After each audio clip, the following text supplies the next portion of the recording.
जिंदगी के भिन्न रंगों को समेट कहानी का आकार देता हूं। कुछ इसलिए ही तो कहानीकार कहलाता हूं।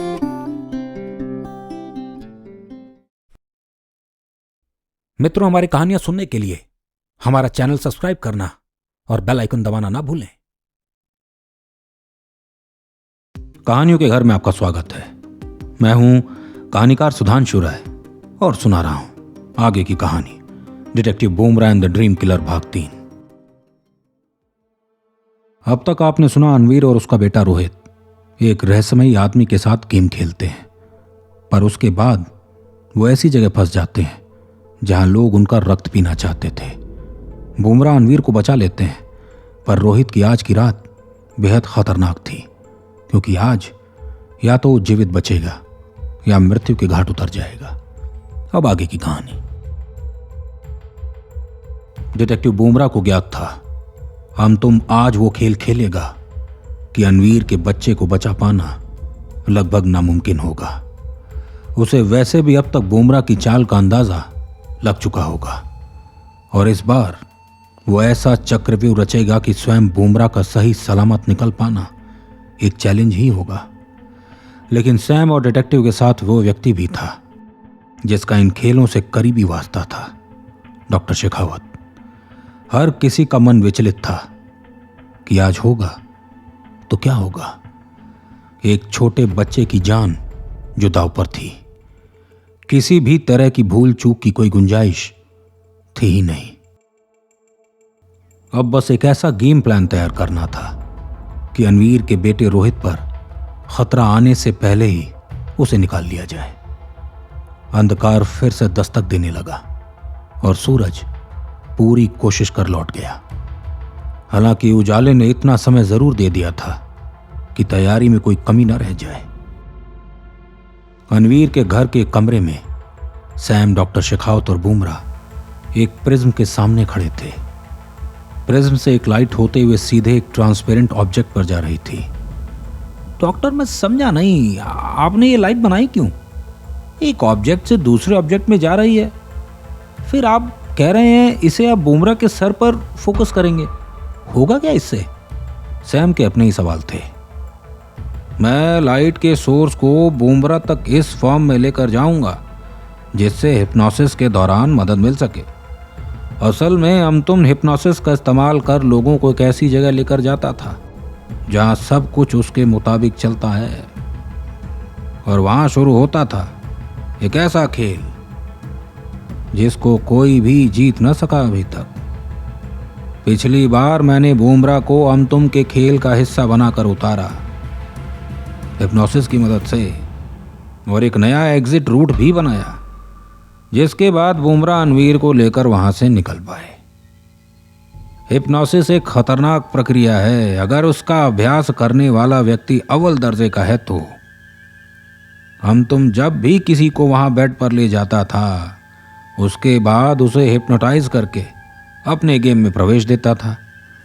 उसके बाद चैलेंजर यानी प्लेयर बस अपने भरोसे ही होता था, पर उसे यह करने के लिए कम से कम 4 मिनट चाहिए होते थे, और इसीलिए बात हमेशा 6 मिनट की होती थी। शेखावत प्रिज्म के डायरेक्शन को ठीक करने लगे। पर आपको पता कैसे लगा कि मामला यह है? सैम हैरान था। मैंने बताया। बूमरा ने लाइट के डायरेक्शन की ओर अपना हाथ कर लिया। मुझे अनवीर की सिस्टर ने सारी बात बताई। तुम्हें याद है वो डेविल्स गेम वाला केस? थोड़ा मामला वैसा ही था, तो मैं समझ गया। अनवीर ने साफ कहा था कि वो एक अलग जगह चला जाता है और हर बार उसकी शुरुआत वहां से होती है जहां वो पिछली बार था। फिर उसके साथ ये सब तब हुआ जब वो हम तुम से मिला, और रोहित उसका बेटा भी तो बिल्कुल वही देख रहा था जो अनवीर देख रहा था। तो सब कुछ बिल्कुल साफ था। वो हिप्नोसिस की मदद से एक ऐसा खेल का निर्माण कर रहा है जहां जो भी घटित होता है वो असल जिंदगी में भी शरीर पर प्रभाव डालता है। ये बात भी सच है कि वो सिर्फ हिप्नोसिस नहीं करता, कुछ तो सुपर नेचुरल भी करता है, और इसका ज्ञान तब मिलेगा जब खेल खेला जाएगा। बूमरा ने एक सफेद पंख उठाया और उसको ध्यान से देखने लगे। भाई सब कुछ बड़ा कंफ्यूजिंग है, पर अब रोहित को बचाने का प्लान क्या है? प्लान साफ है, आज फिर से हमें हम तुम के गेम में एक एग्जिट रूट बनाना होगा जो उसे भी पता न हो, पर पिछली बार की वजह से वो जानता भी होगा कि हम फिर से बुमराह को उसके गेम में भेजेंगे और बाहर आने का कोई रास्ता तो जरूर निकालेंगे। तो कुछ भी पॉसिबल है इस बार। ये भी हो सकता है कि बुमराह खुद ही वहां फंस जाए, और अगर ये वहां फंस गए तो शायद ही मैं कुछ कर पाऊंगा। शेखावत का विश्वास थोड़ा डगमग था। तभी अनवीर के चिल्लाने की आवाज आने लगी। तीनों एक दूसरे का चेहरा देखने लगे। बात साफ थी, रोहित अमतुम का खेल खेलने लगा था। बुमराह ने तुरंत अपनी जगह ले ली। सामने एक सोफे पर वो लेट गए। शेखावत ने लाइट ठीक वैसे ही प्रिज्म से होते हुए उनके दिमाग तक पहुंचाई। हिप्नोसिस का प्रोसेस शुरू हुआ। डिटेक्टिव ने आंखें बंद कर ली। धीरे धीरे डॉक्टर की बात सुनते सुनते वो वहां पहुंच गए जहां रोहित था। बुमराह, अब तुम वहां पहुंच चुके हो। तुम्हें रोहित को ढूंढना होगा। याद रहे, तुम सिर्फ पानी की ओर दौड़ सकते हो अगर कुछ भी ऐसा लगे कि तुम्हारा बच पाना मुश्किल है। अगर मेरी आवाज तुम तक पहुंच रही है तो अपनी एक उंगली हिलाओ। हिली, सैम बोला। बुमराह ने साफ बता दिया था वो सब कुछ सुन सकते हैं और अब वो तैयार हैं खेल का रुख बदलने के लिए। अंधेरे में एक पतले से कच्चे रास्ते पर बुमराह दौड़ने लगे। उनकी नजरें रोहित को खोज रही थीं। खाली पड़े घरों से होकर वो जैसे जैसे आगे बढ़ रहे थे, कुछ आवाजें साफ होने लगी थीं, और वो आवाजें उन लोगों की थी जो रक्त के प्यासे थे। जैसे ही डिटेक्टिव एक मोड़ से दाईं ओर मुड़े तो वापस आकर एक तरफ छुप गए। सामने पूरी की पूरी भीड़ थी। अब रोहित तक कैसे पहुंचूं? समय वैसे ही कम है। वो बारीकी से इधर उधर देखने लगे कि उनके कानों में किसी बच्चे के रोने की आवाज आई। उन्होंने पीछे की ओर देखा तो पाया एक पुराने से घर में रोहित मुंह पर हाथ रखे छुपा बैठा है। बुमराह सीधे उसके पास पहुंच गए। घबराओ नहीं, मैं आ गया हूं, अब तुम्हें कुछ नहीं होगा। डिटेक्टिव की आवाज सुन उस बच्चे ने ऊपर की ओर देखा, पर बुमराह का चेहरा उतर गया। वो बच्चा तो रोहित था ही नहीं, बल्कि उसके जैसा दिखने वाला कोई और था, जिसका चेहरा था ही नहीं, गर्दन बिल्कुल मुड़ी हुई थी, हाथ बिल्कुल नुकीले थे। हम तुमने खेल को पेचीदा बना दिया। वो जानता था बुमराह की अगली चाल क्या होगी, और उसने नहले पर दहला दे दिया था। वो रक्त का प्यासा चिल्लाया और डिटेक्टिव पर झपट्टा मारने लगा। बुमराह ने फुर्ती दिखाई और वहां से निकल गए, पर आवाज सुन बाकी लोगों की भीड़ भी उमड़ पड़ी। डिटेक्टिव भागते भागते कब्रिस्तान तक पहुंचे, पर रोहित का कोई निशान वहां था ही नहीं। सब कुछ साफ था। अब रोहित को जल्दी नहीं ढूंढ पाए तो सिर्फ लाश ही हाथ लगेगी और हम तुम फिर से जीत जाएगा। अब डिटेक्टिव के पास चारा था ही नहीं। खुद को तो वो किसी तरह बचा पा रहे थे, रोहित को ऐसे में इतनी जल्दी बचा पाना अब लगभग मुश्किल था। उन्होंने आवाज देनी शुरू कर दी। रोहित, अगर तुम्हें मेरी आवाज आ रही है तो तुम्हें बस कब्रिस्तान को पार कर पेड़ तक पहुंचना है। मेरी बात ध्यान से सुनो। अगर तुमने कब्रिस्तान को पार कर लिया तो तुम्हें कुछ नहीं होगा। मैं बचा लूंगा तुम्हें, ये मेरा वादा है। डिटेक्टिव ने अपनी बात तो कह दी, पर अब उनकी आवाज ही उनकी मृत्यु का कारण बन सकती थी। वो रक्त के प्यासे लोग अब सीधे उन तक पहुंच सकते थे। डिटेक्टिव कब्रिस्तान को पार कर पेड़ के करीब पहुंच गए, पर वहां कोई नजर ना आया।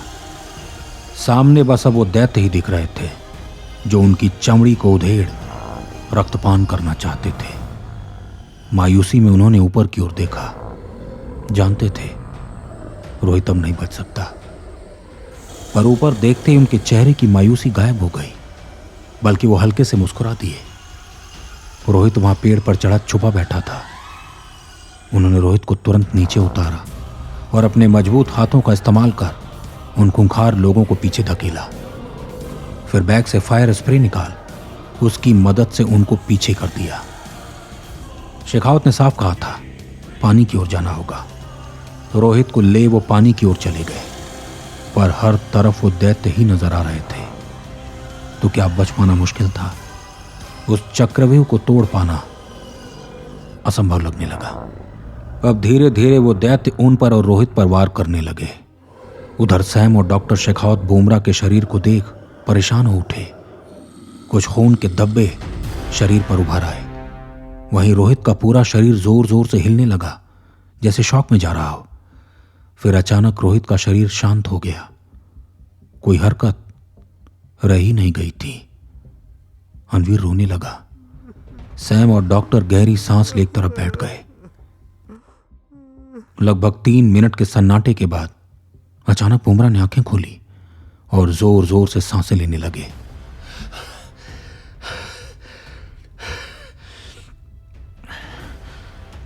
रोहित की आंख भी खुल गई।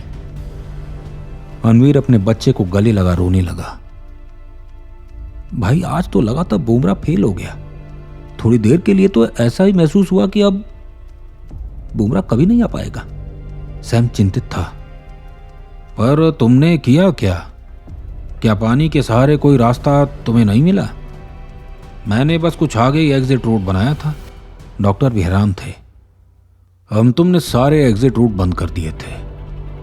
मेरे पास एक ही चारा था, पानी के अंदर जाना और फिर सांसों को कुछ देर के लिए बंद कर लेना। ऐसी स्थिति में माइंड खुद को शट कर लेता है, यानी थॉट्स रह ही नहीं जाते। और जब थॉट्स होंगे ही नहीं तो गेम भी बंद। ब्रेन जब फंक्शन ही नहीं करेगा तो खेल खुद ब खुद रुक जाएगा। डिटेक्टिव अपने ही अंदाज में उठे और रोहित के करीब चले गए। तुम ठीक तो हो? डिटेक्टिव ने पूछा। जी थैंक यू, रोहित ने जवाब दिया। वाह भाई, क्या दिमाग लगाया। ये तो मैं भी नहीं सोच पाया था। यानी एग्जिट खोजने की बजाय तुमने खेल ही रोक दिया। सैम आश्चर्य में था। अब क्या होगा? अब हम तुम के साथ एक फाइनल गेम होगा। डिटेक्टिव ने अपना कोट उठाया और बाहर आ गए। अगले ही दिन वो तीनों अमतुम के टेंट में थे। वेलकम, डेयर टू प्ले में आपका स्वागत है और मैं हूं आपका होस्ट अमतुम। उसने आते ही एक सफेद पत्थर सैम को दे दिया। सैम तो पसीने में तरबतर हो गया। मुझे तुम्हें खेल के नियम बताने की जरूरत नहीं। शायद आज किसी से कांटे की टक्कर होने वाली है। तुम्हारे लिए तो खास प्राइज है। यहां का हर सामान तुम ले जा पाओगे अगर बच पाओगे। आओ यहां लेट जाओ। अमतुम ने बुमराह को इशारा किया।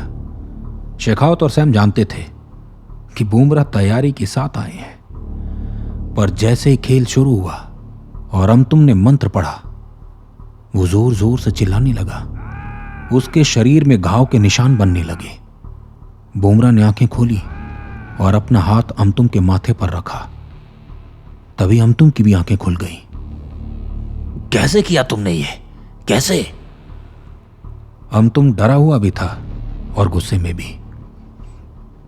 डिटेक्टिव ने उसे देखा और फिर सैम और डॉक्टर के साथ टेंट से बाहर आ गए। पुलिस की टीम बाहर इंतजार में थी। बुमराह ने उन्हें अंदर जाने को कहा। अमतुम बार बार चिल्लाता रहा। आखिर कैसे किया तुमने? बताओ मुझे जानना है। अभी अंदर क्या हुआ? तुमने पहले भी नहीं बताया कि सॉल्यूशन क्या लाए हो? डॉक्टर ने पूछा। अरे मैं जानता हूं ना, सैम मुस्कुराया। जब अमतुम मंत्र पढ़ता था तो खेल के सारे नियम बनते थे, निकलने के रास्ते भी। बुमराह भी एक मंत्र लेकर आया था जिसके उच्चारण से खेल के नियम अमतुम के विरुद्ध हो गए। वो खुद ही अपने खेल में प्लेयर बन गया और सब कुछ अलग दलग हो गया। रास्ते, एग्जिट रूट्स, सब कुछ बदल से गए जो उसे पता थे ही नहीं, और उसकी दुनिया में वो ही शिकार होने लगा। वो तो बुमराह ने खुद ही उसके सर पर हाथ फेरकर बाहर निकाल लिया, वरना वो आज ही मारा जाता। पर इतनी जानकारी तुम्हें कैसे पता लगी? डॉक्टर आगे की ओर आ गए। हम तुम सिर्फ हिप्नोसिस का इस्तेमाल खेलने वाले के दिमाग पर काबू पाने के लिए करता था। असल में वो मंत्र जो पढ़ता था वो खेल को असाधारण बनाते थे, एक ऐसा खेल जिसका अस्तित्व भी असली बन जाता था और चोटें भी वास्तविक। जो मंत्र उसने पढ़ा उसका इस्तेमाल अफ्रीका के कुछ ताकतवर लोग करते थे अपने दुश्मनों को बिना हाथ लगाए मारने के लिए। इसका रहस्य भी खुला नहीं कि यह मुमकिन होता कैसे था, पर मेरे खास मित्र ने इसकी जानकारी दी और उसने वो मंत्र भी बताया जिससे अचानक खेल ही बदल जाता था और जो ये मंत्र पढ़ता था वो खेल का रचयिता बन जाता। आज मैंने भी यही किया। खैर, अब अनवीर और रोहित दोनों सेफ हैं। हम तुम अब पुलिस के हवाले हैं, तो क्यों ना गर्मा गर्म चाय हो जाए। तीनों के कदम चाय का नाम सुनते ही तेज हो गए। इसी के साथ मैं इस कहानी और अपनी वाणी दोनों को विराम देता हूं।